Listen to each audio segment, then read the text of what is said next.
Overall update अब तक का क्या है देखिए। 3050 जो वार्ड हैं उनमें से 232 का रुझान सामने आ गया है, जिसमें 110 पर बीजेपी ने बढ़त बनाई है।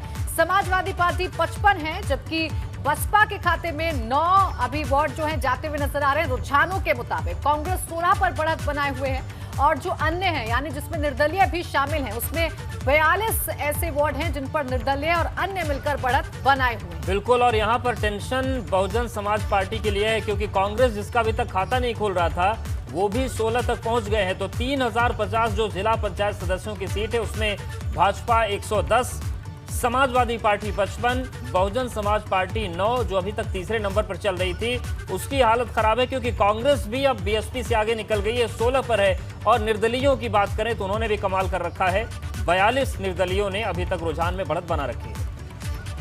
बिल्कुल, लगातार हम आपको बता रहे हैं, लगातार आपको ओवरऑल अपडेट दे रहे हैं। और इस बीच एक बड़ी खबर इटावा से मिल रही है। वो बड़ी खबर आपको बता दें, कुल 24 सीटों पर रुझान वहां पर सामने आ गए हैं। इटावा से इस वक्त की ये बड़ा अपडेट, इस वक्त की बड़ी खबर, कुल 24 सीटों के जो रुझान हैं इटावा से वो सामने आ गए हैं। तो ये बड़ी खबर, इटावा जिला पंचायत में 24 सीटों पर सामने आ गए हैं रुझान। 13 वार्डों पर जो सपा है वो आगे चल रही है। तो ये इटावा के रुझान है। इटावा में 13 वार्डों पर समाजवादी पार्टी आगे चल रही है, जबकि सिर्फ दो वार्डों पर भाजपा आगे चल रही है। इटावा वो क्षेत्र है जहां पर समाजवादी पार्टी का वर्चस्व कायम है, जहां पर समाजवादी पार्टी को लेकर लगातार लोगों में जो प्यार है वो देखने को मिलता है, और वही इन नतीजों में भी झलकता हुआ, इन रुझानों में झलकता हुआ नजर आ रहा है।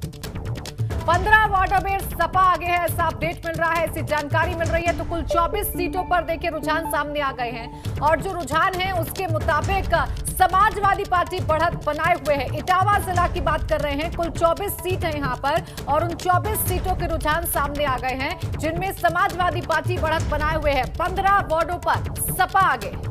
तो इटावा का अपडेट आपको अब दिखा रहे हैं। 15 वार्ड पर सपा आगे बढ़त बनाए हुए ये रुझान है। आपको बता दें कि इन रुझानों को परिणाम में बदलने में भी वक्त लगेगा। इटावा में 2 वार्ड पर भाजपा के प्रत्याशी आगे चल रहे हैं, वहीं 3 सीटों पर प्रसपा और 4 वार्ड पर निर्दलीय आगे चल रहे हैं। और फारिक हमारे साथ जुड़ रहे हैं, गए हैं। फारिक, जिस तरीके से ये रुझान सामने आ रहे हैं, रुझानों को परिणाम में बदलने में कितना वक्त अभी लगेगा, और मतगणना केंद्र पर किस तरीके का माहौल है इस वक्त? जी, बता दें कि नतीजा आने में सुबह का वक्त हो जाएगा, क्योंकि जिस तरह से रुझान आ रहे हैं मतगणना भी कोविड की वजह से काफी हल्के उस पर चल रही है। पूरा रात भर काउंटिंग चलेगी, लेकिन जिस तरह से समाजवादी पार्टी और प्रसपा के लिए जो नतीजे आ रहे हैं बहुत ही उनके लिए खुशी की बात है, क्योंकि जिस तरह से चादर शिवपाल ने जो भतीजा अभिषेक अंशुल को जो आशीर्वाद दिया था, कहीं न कहीं उसी का नतीजा है कि सपा इतनी बड़ी लीड बनाई हुई है। जसवंत नगर विधानसभा में जो ब्लॉक पड़ते हैं, जसवंत नगर शाखा, यहाँ पूरी समाजवादी पार्टी और प्रसपा के उम्मीदवार जीतते आ रहे हैं।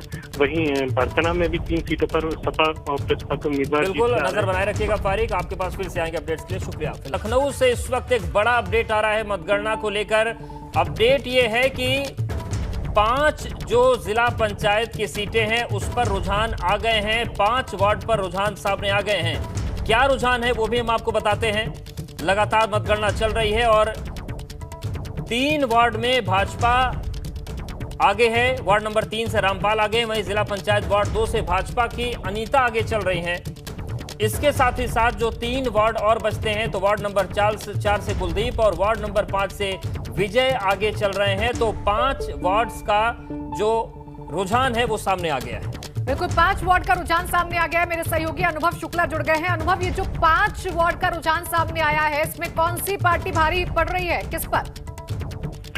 देखिए, अगर पूरे लखनऊ की बात करें तो कुल 8 ब्लॉक हैं इस लखनऊ में, और 494 ग्राम प्रधान के पद हैं, लेकिन एक सत्तर चुनाव नहीं हुआ था, वहां पर एक कैंडिडेट की डेथ हो गई थी। 493 पदों पर ग्राम प्रधान के चुनाव हुए थे, और 66 ग्राम प्रधान अब तक चुने जा चुके हैं। वहीं 22 जो है वो क्षेत्र पंचायत के सदस्य चुने जा चुके हैं। लेकिन ज्यादातर लोगों का इंटरेस्ट है कि जिला पंचायत के सदस्य कहाँ पर चुने जा रहे हैं या कौन आगे है, क्योंकि पॉलिटिकल पार्टियों ने इसी में जोर आजमाइश की है।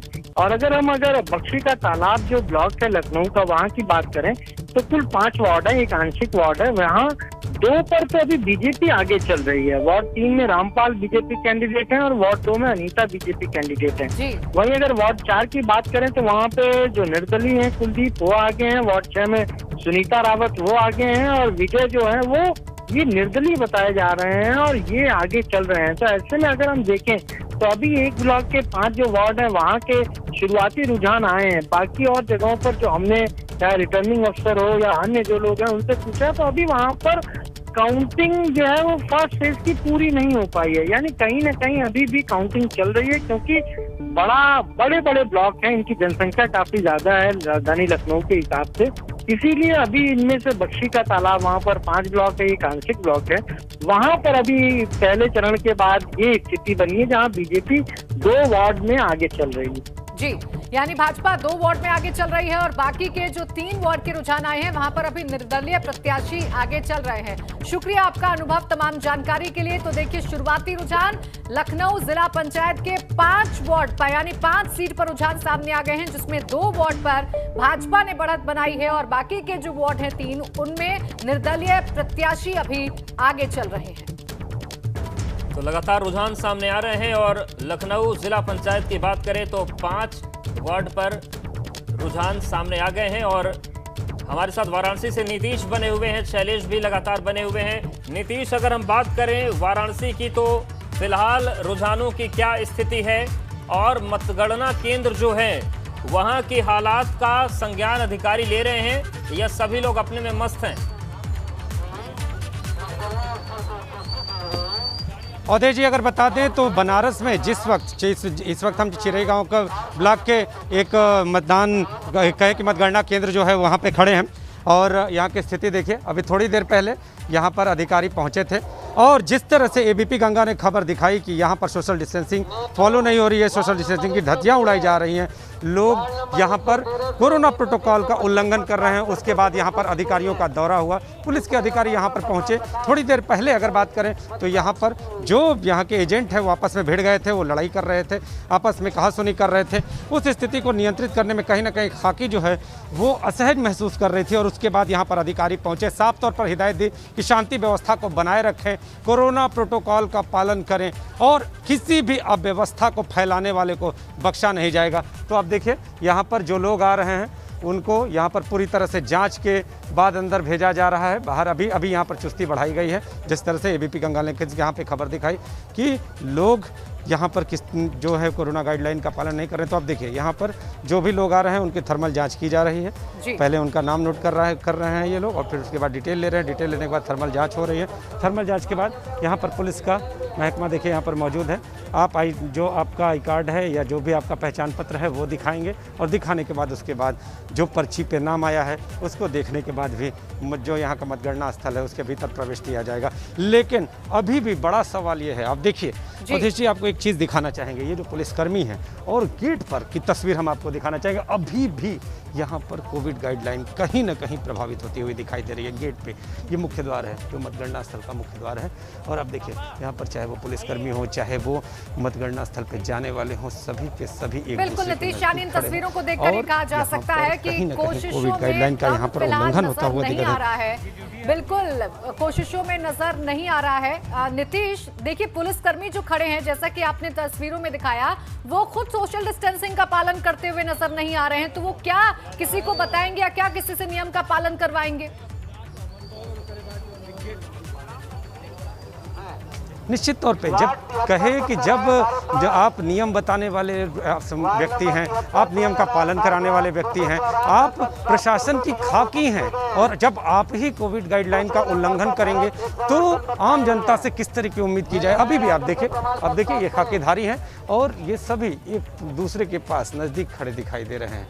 तो ऐसे में बड़ा सवाल ये उठता है कि जब ये लोग स्वयं के द्वारा खुद के द्वारा कोविड गाइडलाइन का उल्लंघन करेंगे तो जो यहाँ पर मतगणना स्थल पर पहुँचने वाले लोग हैं उन्हें ये क्या रोकेंगे और शायद इसी की तस्वीर अगर रुझानों की बात करें तो रुझान किस तरीके के आ रहे हैं, कुछ परिवर्तन हुआ क्या?